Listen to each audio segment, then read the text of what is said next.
भी जब्त होगी, मेरी नागरिकता खत्म होगी और मुझे कम से कम 20 साल में जेल में सड़ना पड़ेगा। 26 नवंबर को संविधान लागू हो गया, बन गया, बट गया, लेकिन भारत का नेशनल एंथम क्या होगा, इस पे आम सहमति बनी नहीं पाई। मैंने एक बार एक इलेक्शन कमीशन का ऑफिसर से पूछा, ये बताओ ये कैसे डिसाइड करते हो कि ये बूथ सेंसिटिव है, ये बूथ हाई सेंसिटिव है? बोले अगर नाम नहीं बताओ तो बता दो। उन्होंने कहा बिल्कुल किसी से नहीं बताऊंगा, तुम्हारी बात बताऊंगा, तुम्हारा नाम नहीं बताऊंगा। वंदे वंदे वंदे भारत माता की, भारत माता की, भारत माता की। सबसे पहले इस पवित्र भूमि को प्रणाम करता हूँ, माँ दुर्गा, लक्ष्मी, सरस्वती, माँ काली को प्रणाम करता हूँ। अपने उन सभी पूर्वजों को प्रणाम करता हूँ जिन्होंने बहुत यातनाएं झेली, टैक्स दिया, जजिया दिया, सब कुछ किया, लेकिन हमें हिंदू बनाए रखा। और आज भी मैं तिलक लगाता हूँ, रक्षा पहनता हूँ।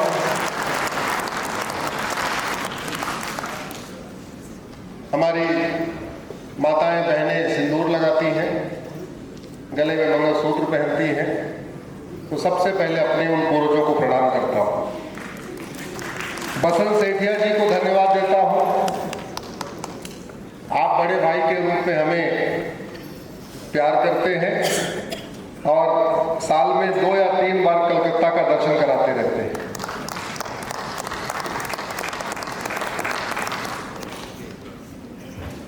भारत का संविधान, ये मेरे हाथ में संविधान, 26 नवंबर 1950 को पूरा संविधान बन गया। सभी संविधान निर्माताओं ने सिग्नेचर कर दिया। संविधान दिवस उसके बाद से हम मनाने लग गए, लेकिन एक बात बची हुई थी कि भारत का नेशनल एंथम क्या होगा। 26 नवंबर को संविधान लागू हो गया, बन गया, बट गया, लेकिन भारत का नेशनल एंथम क्या होगा, इस पे आम सहमति बनी नहीं पाई। क्यों नहीं बन पाई? क्योंकि पूरा का पूरा फ्रीडम मूवमेंट, आजादी का आंदोलन वंदे मातरम, भारत माता की जय से हुआ था। अंग्रेजों ने यहां पे एक नेशनल एंथम इंपोज करने की कोशिश किया, गॉड सेव क्वीन, अंग्रेजी में। उस गॉड सेव क्वीन का विरोध करने के लिए बंकिम चंद्र चटर्जी जी ने 24 घंटे के अंदर अपना नया एक अल्टरनेट नेशनल एंथम बना दिया, वंदे मातरम। तो सबसे पहले हमें बंकिम चंद्र चटर्जी जी को हम नमन करते हैं, वंदन करते हैं। एक देश एक विधान, एक भारत श्रेष्ठ भारत, अखंड भारत के लिए अपना सर्वस्व न्यौछावर करने वाले श्यामा प्रसाद मुखर्जी जी को नमन करते हैं, वंदन करते हैं। दोनों ही ये महान विभूतियां इसी भूमि से निकली, इसी पवित्र भूमि से निकली। इस पवित्र भूमि को नमन करता हूं। अब ये हुआ कि भारत का राष्ट्रगान क्या हो, नेशनल एंथम क्या हो, तो मेजॉरिटी का कहना था कि भाई पूरा का पूरा आजादी का आंदोलन वंदे मातरम से हुआ है, तो स्वाभाविक सी बात है वंदे मातरम होना चाहिए।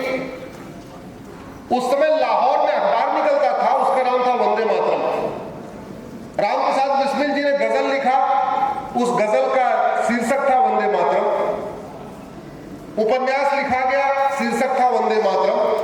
नाटक खेले जाने लगे, शीर्षक वंदे मातरम। गमछों के ऊपर वंदे मातरम।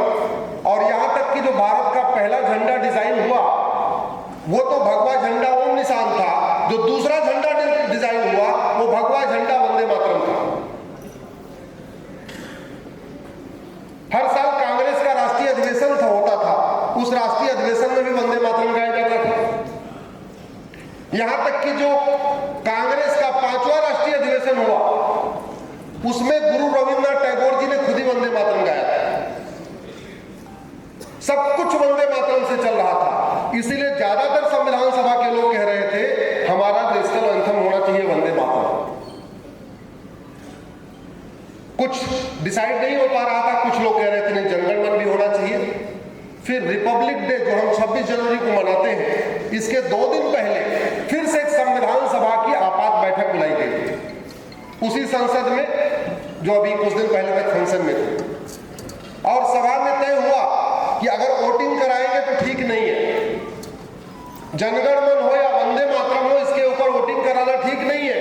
तो राजेंद्र प्रसाद जी ने एक प्रस्ताव पास किया कि वंदे मातरम और जनगण मन दोनों को एक बराबर सम्मान मिलेगा और दोनों ही हमारे नेशनल एंथम होंगे। ये 24 जनवरी 1950 को हुआ। उसके बाद संसद शुरू हुई तो संसद में क्या गाया जाए इस पे चर्चा हुई। बोले संसद में तो वही गाया जाएगा जो आजादी के आंदोलन में गाया जाएगा। तो संसद का समापन वंदे मातरम से होने लग गया। अधिकांश विधानसभाओं का समापन भी वंदे मातरम से होने लग गया। धोखा तब हुआ जब इंदिरा गांधी ने 1971 में ये नेशनल ऑनर एक्ट बनाया। नेशनल ऑनर एक्ट बनाया उन्होंने, जनगण मन के लिए पूरा प्रोटोकॉल बना दिया। जनगण मन की म्यूजिक क्या होगी डिसाइड हो गई। जनगण मन कितने सेकंड में गाया जाएगा वो भी डिसाइड हो गया। जनगण मन खड़े होकर गाया जाएगा वो भी लिखा गया। जो खड़ा नहीं होगा उसको 3 साल की सजा होगी वो भी लिखा गया। तो जनगण मन के लिए इस नेशनल ऑनर एक्ट में पूरा प्रोटोकॉल बन गया। लेकिन वंदे मातरम के लिए कोई प्रोटोकॉल ही नहीं बना। कितने सेकंड में गाया जाएगा, किस धुन में गाया जाएगा, कैसे गाया जाएगा, खड़े होके गाया जाएगा, बैठ के गाया जाएगा। अगर खड़े होके गाया जाएगा तो जो खड़ा नहीं होगा उसको क्या होगा, कुछ भी डिसाइड नहीं हुआ। इसीलिए मैंने PIL फाइल किया। मामला अभी कोर्ट में चल रहा है। मैंने PIL फाइल किया कि जनगण मन को या तो राष्ट्रगान का दर्जा दिया जाए या तो राष्ट्रगीत का दर्जा दिया जाए। बहुत सारे लोग सोचते हैं नहीं जनगण मन राष्ट्रगीत है, नहीं, वो हम अपने दिल से मान के बैठे हुए, हमें बड़ा सम्मान है वंदे मातरम का, इसलिए हम उसको राष्ट्रगीत मान के बैठे हुए हैं। Officially technically on paper Vande Mataram का कहीं कोई मतलब न वो नेशनल एंथम है न नेशनल सॉन्ग है। हमने ये कहा है माननीय कोर्ट से कि जब 24 जनवरी 1950 को ये प्रस्ताव पास हुआ था, संविधान सभा ने प्रस्ताव पास किया था कि दोनों को एक बराबर सम्मान मिलेगा, तो वंदे मातरम की भी म्यूजिक डिसाइड होनी चाहिए। वंदे मातरम कितने सेकंड में गाया जाए ये भी तय होना चाहिए। वंदे मातरम की धुन क्या होगी ये भी तय होना चाहिए। और वंदे मातरम अगर जो इंसल्ट करे वंदे मातरम की, जब अगर खड़े होके गाना है जो न खड़ा हो, या जो भी जनगण मन का प्रोटोकॉल है उसी तरीके से वंदे मातरम का प्रोटोकॉल बनना चाहिए। ये कानून अधूरा है, ये कानून संविधान निर्माताओं की भावना के अनुरूप नहीं है। मामला कोर्ट में चल रहा है। सवाल यह है कि जिस लाहौर में वंदे मातरम के नाम से अखबार निकलता था, वो अखबार आज निकलता है क्या? जोर से बोलिए जरा। क्यों नहीं निकलता? वंदे मातरम तो चटगांव में भी गाया जाता था, वंदे मातरम तो ढाका में भी गाया जाता था, वंदे मातरम तो सिंध में भी गाया जाता था, वंदे मातरम तो लाहौर में भी गाया जाता था। अब गाया जाता है क्या? इसका मतलब वंदे मातरम की रक्षा करने के लिए कुछ और करना पड़ेगा, कुछ करना पड़ेगा। नहीं तो जैसे चटगांव में वंदे मातरम बंद हो गया, ढाका में वंदे मातरम बंद हो गया, बाकी तो छोड़िए। मेरी PIL चल रही है माइनॉरिटीज के ऊपर कोर्ट में, जिसमें मैंने आंकड़ों के हिसाब से बताया कि भारत के 9 राज्यों में हिंदू खत्म हो गए हैं, और जहां हिंदू खत्म हो जाते हैं वहां पे वंदे मातरम का गायन बंद हो जाता है। 800 जिलों में से 200 जिलों में डेमोग्राफी बिल्कुल बदल चुकी है, और जहां हिंदू खत्म हो जाते हैं वहां कोई वंदे मातरम नहीं गाया। टोटल 6000 तहसीलें चल रही हैं, उसमें से 1500 तहसीलों की डेमोग्राफी बदल चुकी है, और जहां डेमोग्राफी बदल जाती है वहां वंदे मातरम बंद हो जाता है। आखिर क्या इसी व्यवस्था के लिए श्यामा प्रसाद जी ने अपना बलिदान किया। क्या इसी व्यवस्था के लिए भगत सिंह जी फांसी पे चढ़े थे? हमारे संविधान निर्माता, हमारे फ्रीडम फाइटर, हमारे स्वतंत्रता संग्राम सेनानी जो चाहते थे, हम उसके नजदीक जा रहे हैं या हम उससे दूर जा रहे हैं? जोर से बताइए, हम उनके नजदीक जा रहे हैं या दूर जा रहे हैं? दूरी जा रही है। और एक बात आपको बताऊं, कई बार जो हम नहीं सोचते हैं वो भी होता है। घर में भी ऐसे है, बाहर भी ऐसे है। हम सोचते हैं नहीं है, फिर भी होता है। 1946 में किसने सोचा था कि भारत का विभाजन होगा? किसी ने सोचा था क्या? जोर से बोलिए। 47 में हुआ कि नहीं हुआ? 1989 में किसने सोचा था कश्मीर में नरसंहार होगा? 1990 में हुआ कि नहीं हुआ? आडवाणी जी, जेठमलानी जी, इंद्र कुमार गुजराल, मनमोहन सिंह जी ने सोचा था अपना मकान दुकान खेत खलिहान छोड़ के भागना पड़ेगा। भागना पड़ा कि नहीं भागना पड़ा?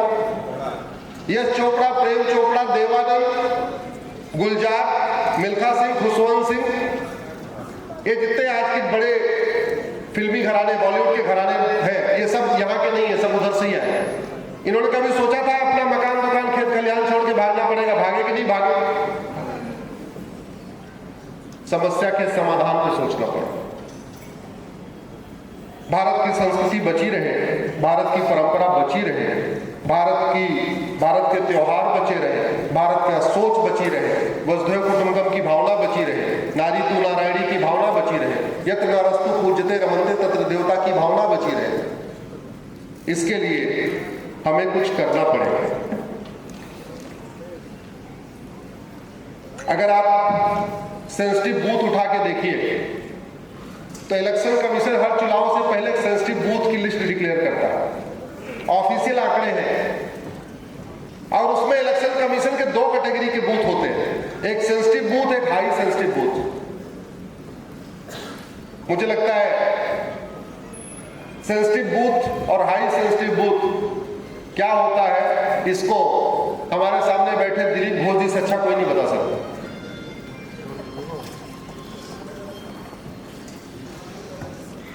मैंने एक बार एक इलेक्शन कमीशन के ऑफिसर से पूछा, ये बताओ ये कैसे डिसाइड करते हो कि ये बूथ सेंसिटिव है, ये बूथ हाई सेंसिटिव है? बोले अगर नाम नहीं बताओ तो बता दो। उन्होंने कहा बिल्कुल किसी से नहीं बताऊंगा, तुम्हारी बात बताऊंगा, तुम्हारा नाम नहीं बताऊंगा।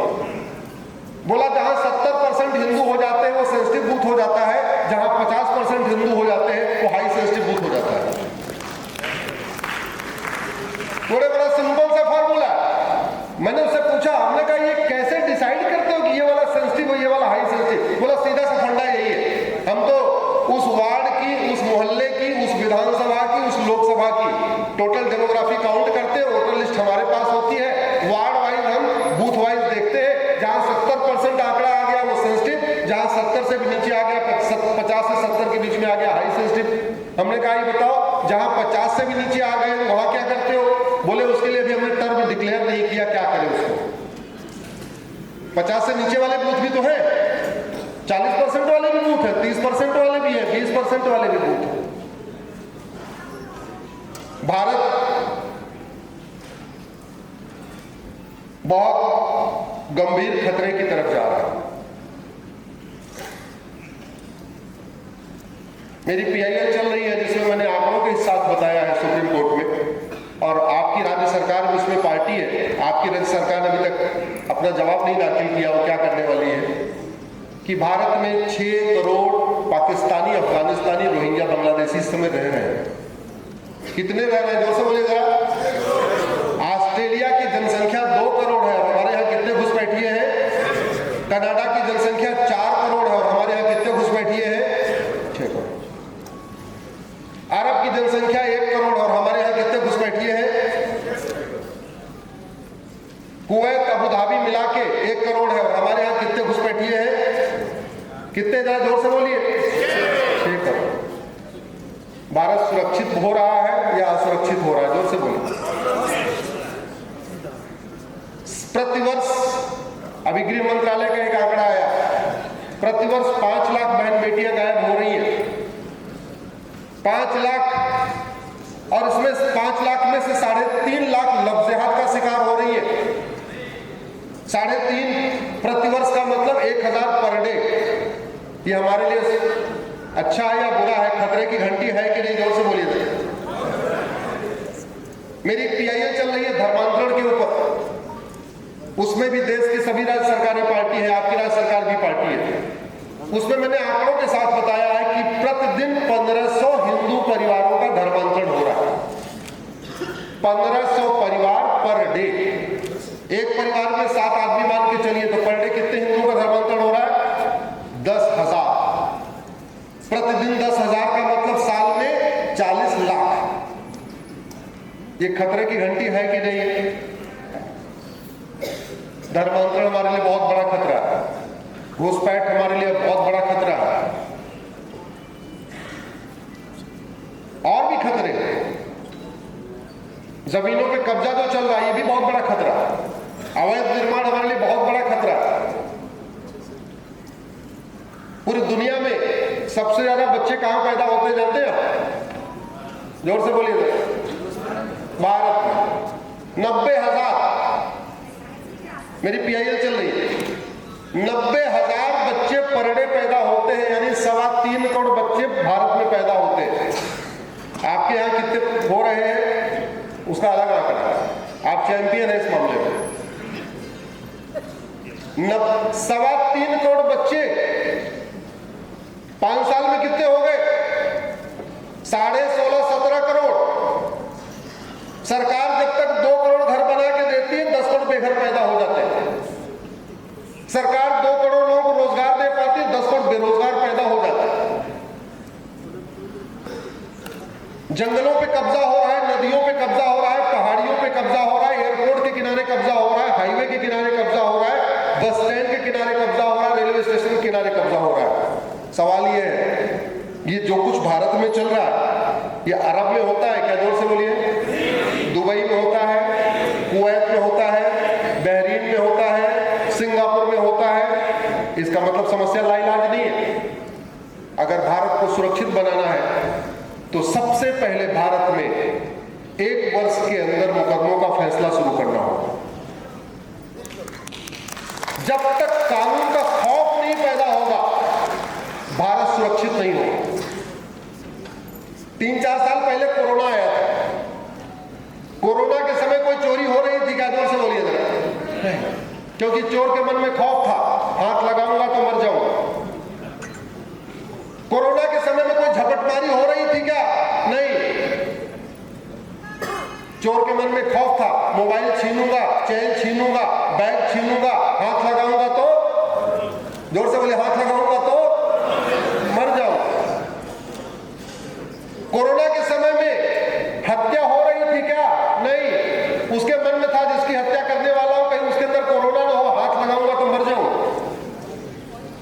कोरोना के समय में बलात्कार की घटना बंद हो गई थी, क्यों? मन में खौफ था, किसी बेटी को हाथ लगाऊंगा, क्या पता उसको कोरोना हो, मैं मर जाऊंगा। कोरोना के समय में सारे अपराध खत्म हो गए थे, क्यों? क्योंकि मन में खौफ था। मैं भारत में ऐसे ही कानून का खौफ पैदा करना चाहता हूं।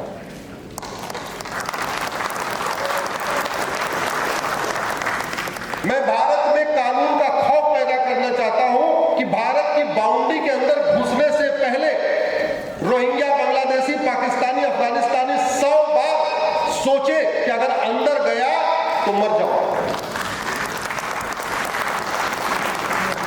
मैं भारत में कानून का खौफ पैदा करना चाहता हूं कि साम, दाम, दंड, भेद द्वारा किसी हिंदू को धर्मांतरण कराने से पहले वो जमाती, वो मिशनरी, वो जो भी है, उनके मन में खौफ होना चाहिए। अगर धर्मांतरण कराऊंगा मेरी प्रॉपर्टी भी जब्त होगी, मेरी नागरिकता खत्म होगी और मुझे कम से कम 20 साल में जेल में सड़ना पड़ेगा।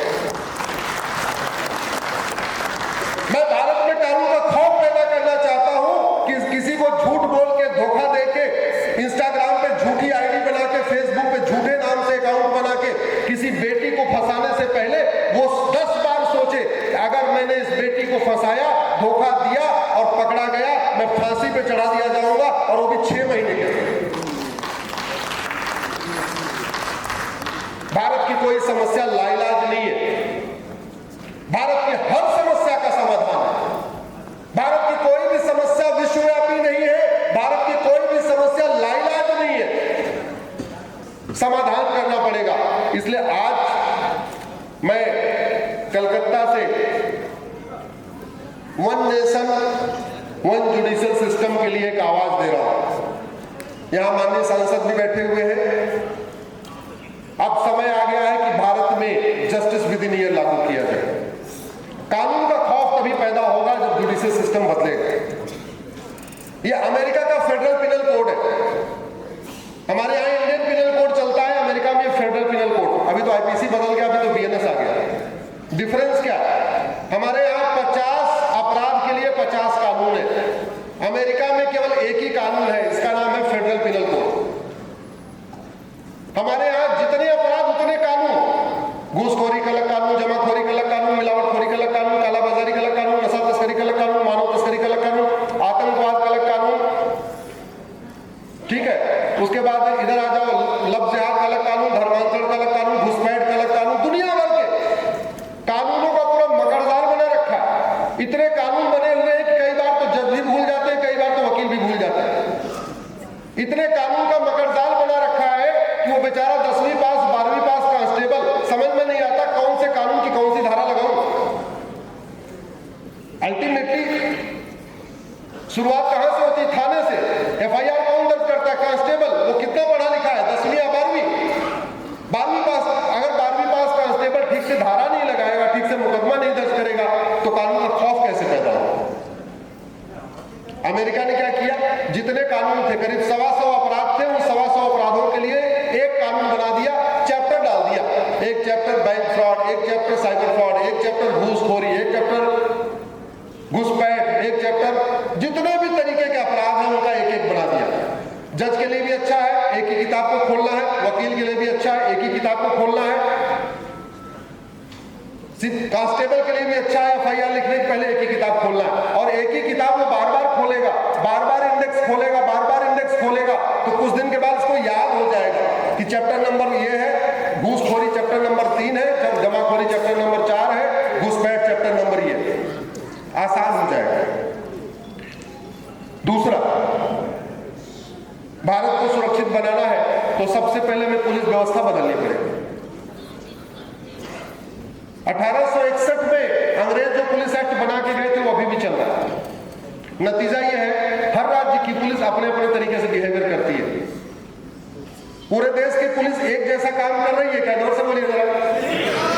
और पूरे देश की पुलिस को जो वेतन मिलता है वो एक ही काम के लिए मिलता है, अलग अलग काम के लिए मिलता है? एक ही काम के लिए।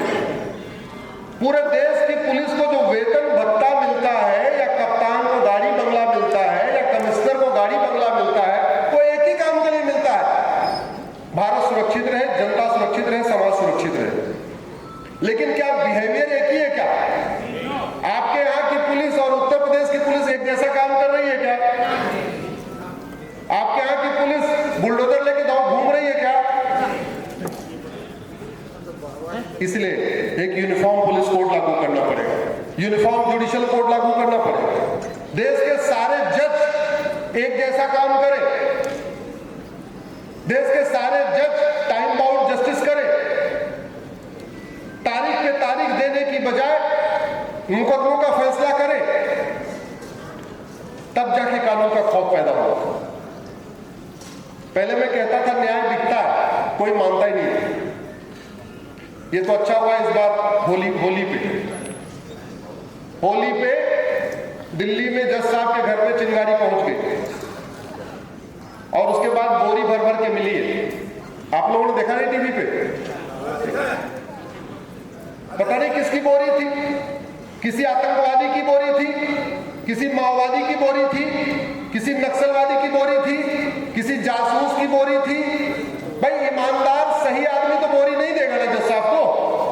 जज साहब को बोरी कौन देगा? जो गलत होगा वो बचने के लिए बोरी देके आया हो।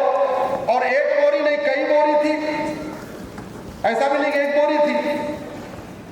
तो अगर देश को बचाना है तो सबसे पहले जरूरत इस बात की है कि भारत में नियम कानून बदले जाए। और हमारे पूर्वज कहते थे न रहेगा बांस न बजेगी, जोर से बोलिए, न रहेगा बांस न बजेगी।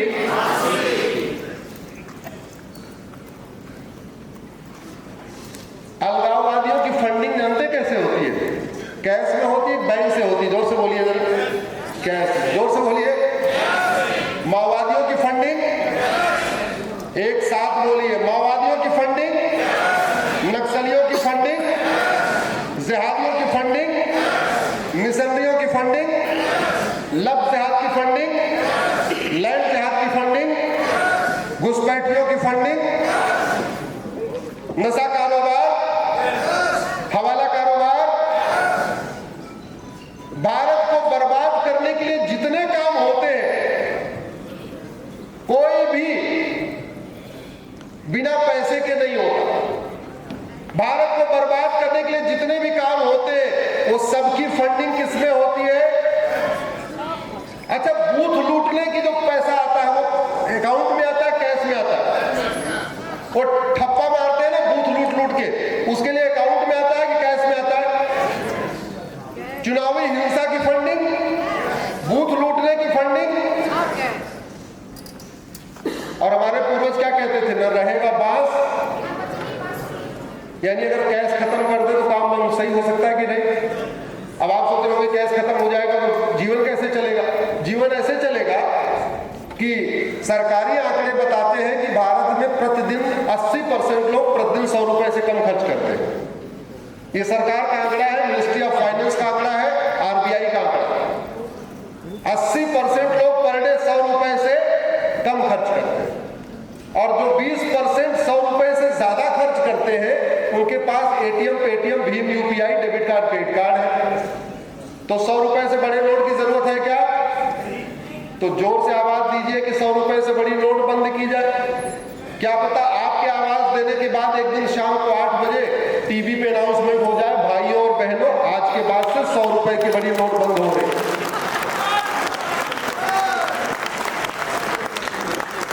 मैं गारंटी के साथ कहता हूं, करप्शन खत्म हो जाए तो पूरे भारत में केवल 2 ही पॉलिटिकल पार्टी बचेगी, केवल 2। नाम नहीं बताऊंगा कौन कौन सी बचेगी।